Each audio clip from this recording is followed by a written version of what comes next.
Welcome to the Kindling Campfire Podcast. My name is Malachi, and I will be your host. Today we will be discussing if kids under 14 should be able to use social media.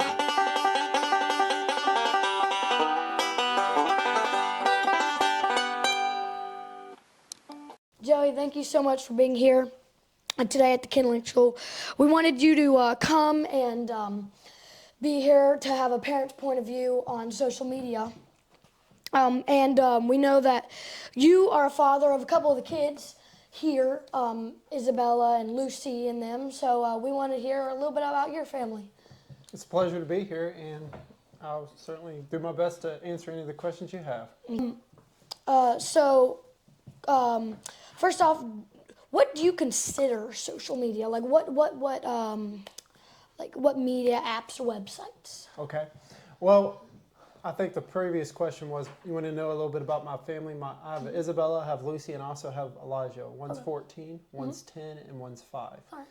And as far as social media goes, I think that social media is all of the above. It's Facebook, it's YouTube, it's Twitter, it's LinkedIn, it's anything that allows you to be on that's not face-to-face. That's social media. Okay. So, do you use social media?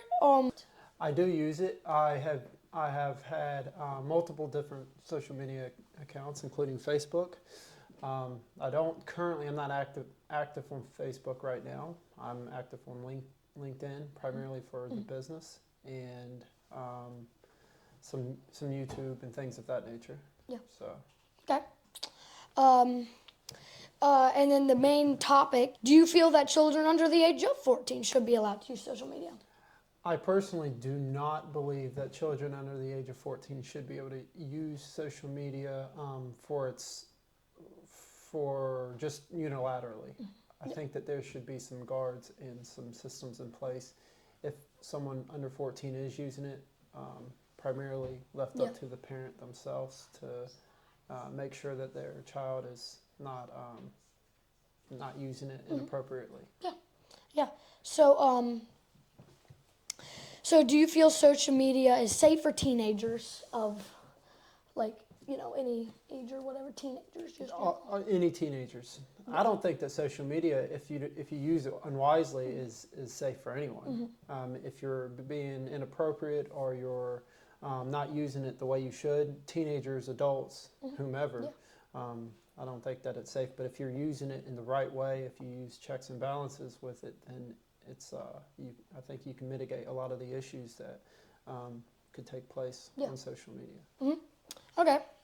So another question would be, do you think social media has an impact on mental health? 100%. 100%? Yeah, it definitely has an impact on mental health because you get likes. It's dopamine derivative. They set it up on purpose to do that, and it does a click in you that if you get a like by somebody you don't even know for something random, it's a hit, and you get a dopamine response. So, and that is affected in your mental health when you're not receiving those constantly over and over. Yeah. So for sure. Yes. So have you, one of my other questions is, have you ever had a negative or positive social media experience? Bullying, any stuff like that. Have you ever seen or had that happen or whatever? Yeah, I've had both a negative and positive on my end and on others. At different times, if you get on Facebook specifically, around election times, you have a lot of individuals think one way or the other, and you could get into arguments. You can get into arguments over all kinds of things very easily. And you have to ask yourself, is this really worth my time? Is this worth my efforts to allow and to give out that sort of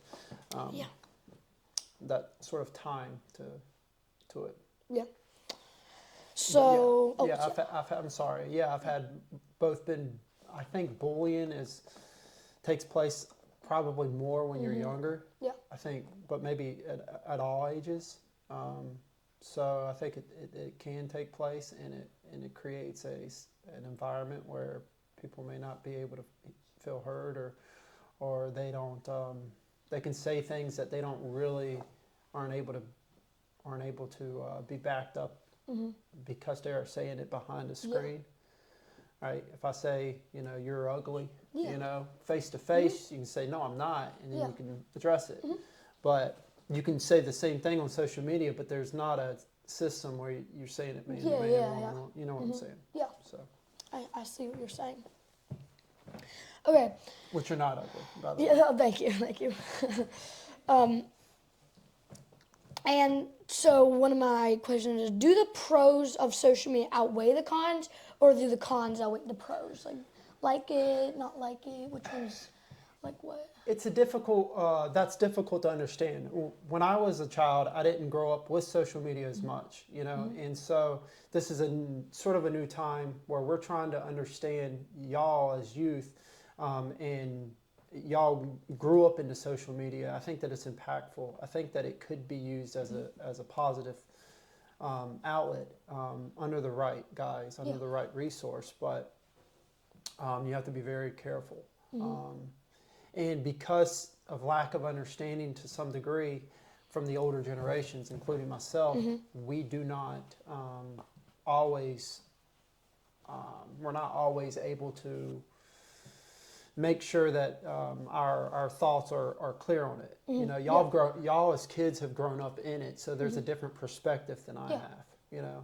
I didn't grow up in social media. I grew up where I could talk face to face. If I wanted to, ask a girl out on a date, I would just ask her.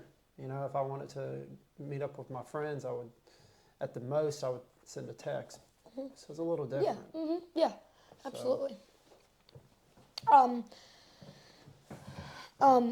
So number one, have you had a positive social media experience, and what do you like about it more?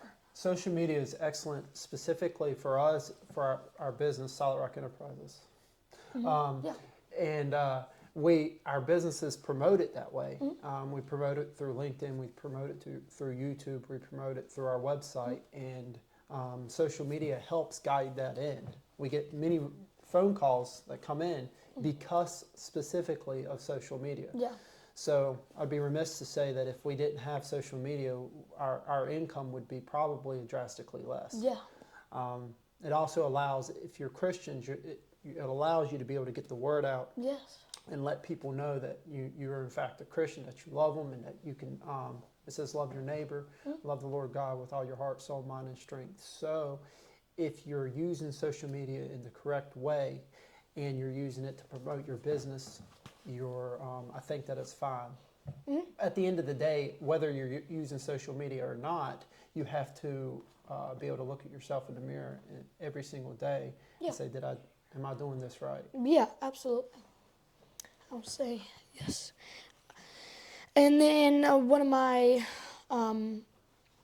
questions is, at what age do you think kids should be allowed social media? What age do you think?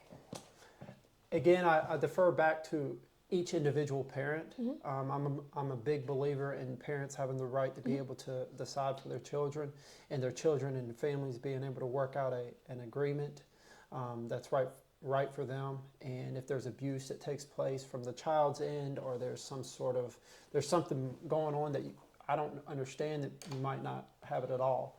Or it could go the opposite, where if there's more, you've been able to watch your child. It's like with anything else, and you can trust, and you can give a little bit more liberty to them as they get older. But again, it goes back to the parents to make sure that their children are acting and behaving appropriately at the end of the day, as best as possible. You can't see everything. You don't know everything, obviously. So. Okay. So, what risks do children face when using social media platforms? Quite a bit of risk. I just heard a news article recently, somewhere around the world, that social media specifically created two teenage girls didn't know what was going on, and a guy found out where they were, and then they unfortunately got killed. Yeah. And so, so that's the danger of it. If you're not too if you're not careful enough, you're going to run into issues where you're going to have somebody come up and try to hurt you. Mm-hmm. I mean, we all know if some random person comes up in a white van and acts weird, Mm-hmm. You say, hey, don't go to that guy. They got candy. It's weird. Mm-hmm. But on social media, that's not always the case. Yeah. You don't know who they are. They could be somebody on the other side of the world, and they're not always physically trying to hurt you. There's things that can take place where they're going to try to attack you or your parents' income, and try to steal that. A lot of times that takes place. America gets attacked quite a bit through other countries, and part of it could be with social media. Yep. So there's a lot of that going on as well. So those are some of the highlighted danger points that social media brings. Yeah, I would say that as well as like I guess if you're on I guess TikTok or whatever, you would get being bullied and being put down and like I don't know getting feeling bad about yourself. People telling you. You don't, like you said, you don't look good, you're ugly, whatever. So stuff like that, and you can't really tell them, no, I don't, because it's over a screen, as you said. And then, so what do you think? What are the primary reasons young people want to use social media? The primary reason that anyone wants to use social media is to be able to communicate effectively. You're trying to reach out to family, you're trying to reach out to friends, and some are trying to be noticed. I don't know all the reasons, but those are some of the reasons why.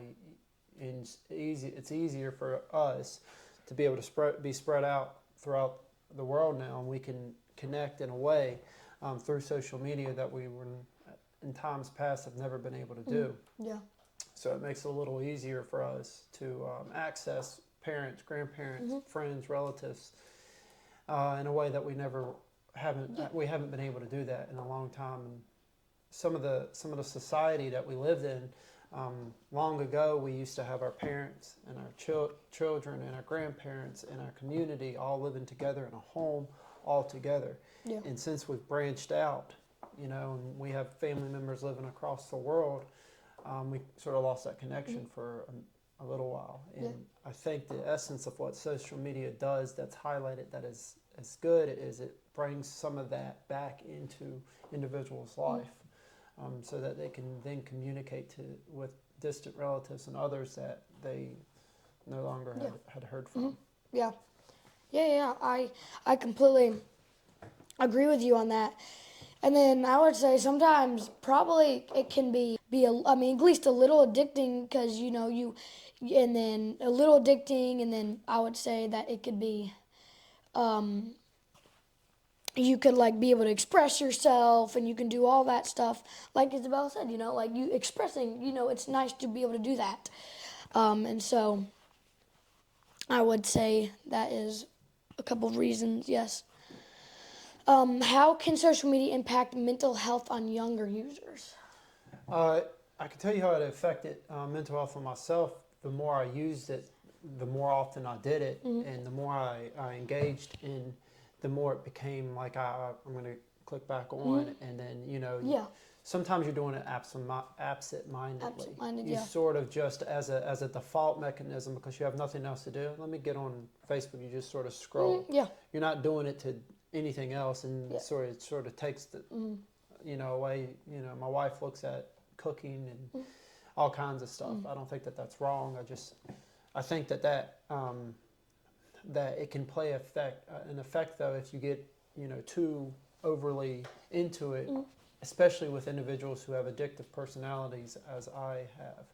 So you have to be careful when you're in social media or doing anything that requires dopamine, video games, social media, anything and be careful with that. Yeah. Are there are there age-appropriate platforms that can provide a safer social media experience, do you think? Anywhere you would say? Well, I mean, I know my children play the games on Roblox. I don't know if that's a safe avenue. That seems somewhat Yeah. to some degree.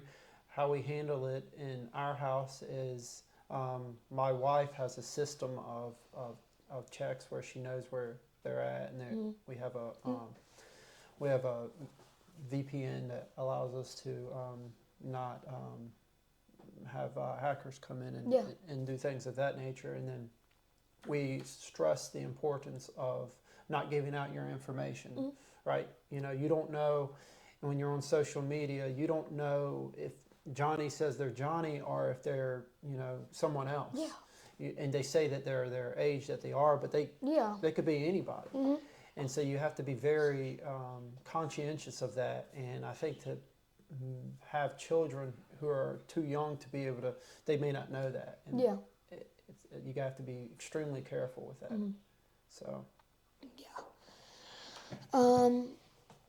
What what are some potential benefits of social media for kids under 14? What are good, what are better, I'm not saying good things, but I mean, like, what are better and okay things for kids under 14 to, you know, do or whatever?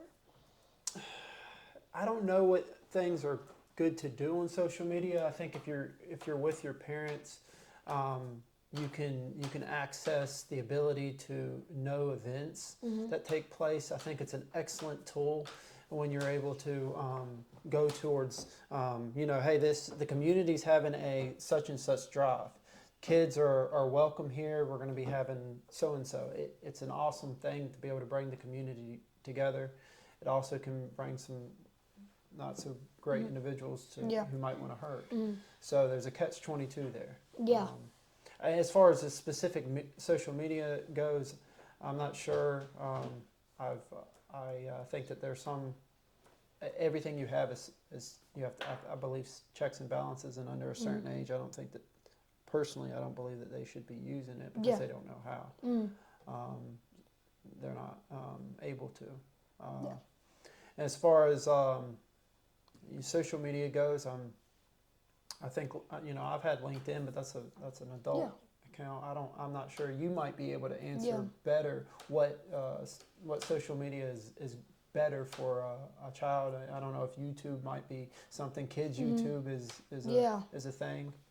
Kids YouTube is a thing where they only allow more gentle little like gentle, not as, you know, YouTube like kind of stuff, like more kind of little kind of things. Maybe I don't know.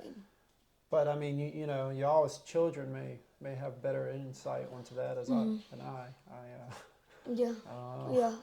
We came to ask you, but and I would agree that if under 14 would be, I guess you're, you know, as you're saying, if you're that young, people could be not what they say they are on the platform you're doing or whatever. So I guess, I would say under 14 would be, you know, not very good. But what are some success stories of kids using social media positively? I've heard of so many successful stories, primarily in the business realm. It's creating entrepreneurs who are able to get their name out there and to be able to have a service or something that allows them to, you know, you think of some of these stars who are able to get their name out there in such a way. And kids can do the same thing. But again, it's like child stars. You need to use discretion. You know? You can't. It's too much fame. I believe it's too much stuff if they get too much. One thing is, whatever happens on social media is going to stay on social media, no matter if you take it off. So is that concerning for younger adults or stuff, or even, you know, teenagers, whatever? Yes, it most definitely is concerning. When I was younger, I didn't have to worry about that so we weren't ever filmed, and so we didn't have to have those issues. And it's definitely a concern because you could put something on when you're 10 or 12 or 14 or whatever, and then at 50 you're looking back and it's still there somewhere. Somebody can access it. Yeah. So it's a big deal. You got to be very conscientious of that. So you said it right. Yeah.